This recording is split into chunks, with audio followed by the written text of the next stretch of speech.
Good morning, Rabbi.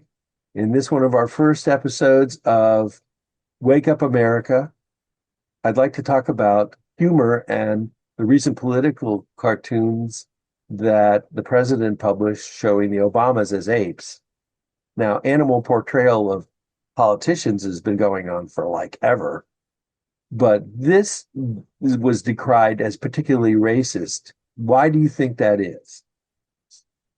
I don't think I have to say anything about why, because one of the memes, one of the common depictions of people of African American or a darker skin is they're descended from apes.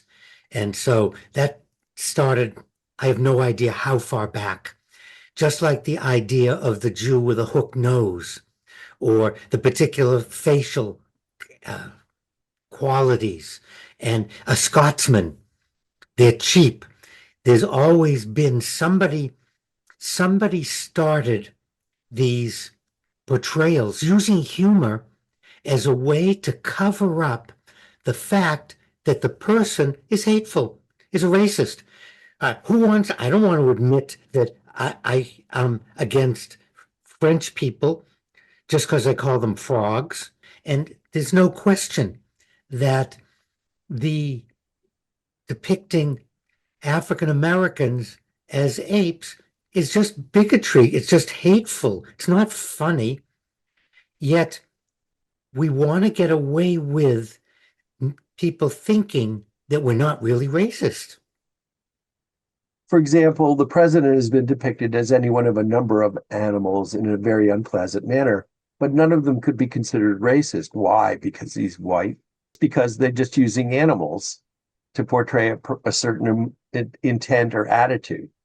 When you say black people are apes, I mean, nobody in today's society thinks that that's anything other than racist. So it's obviously a very direct implication.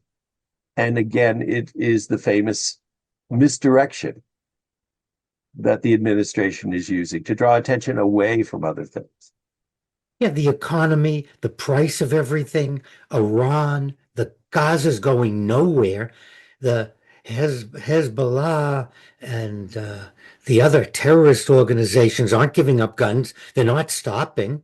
And Hamas is continuing in the Gaza, growing and getting support. So how do you deal with something that you said you dealt with by defocusing? So this obviously is another way to distract the American people from the real issues.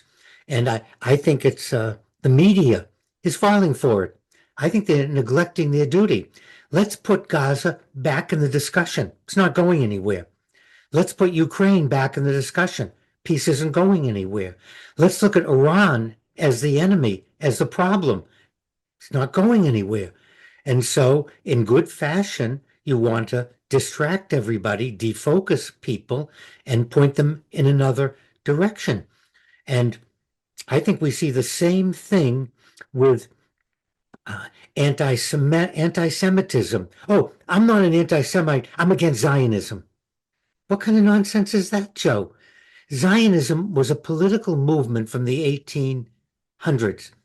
The term Zionist was coined by Nathan Birnbaum, a reporter. And he just called a political movement to establish a Jewish homeland in Israel. That's what a Zionist is. And so to start accusing of all Jews as Zionists or Zionism, all it is a way to be an anti-Semite and say, oh, I'm not. In the same way we find it in cartoons, we find it in humor. You know, there's a legal term for this. Mens rea, the guilty mind. And that's what I want to point out. The guilty mind. And people think that they can get away with saying, oh, I was only joking, or it's a cartoon, or oh, apes. I meant to be funny. That is mens rea. Your mind is guilty. And when you use the word Zionist and want me to believe you're not against Jews or Judaism, it's the same thing.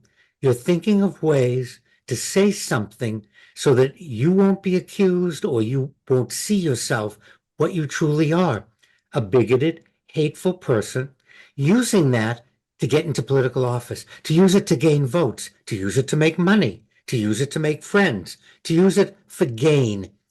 Come on, let's wake up, America, and stop using all these hateful things to get clicks.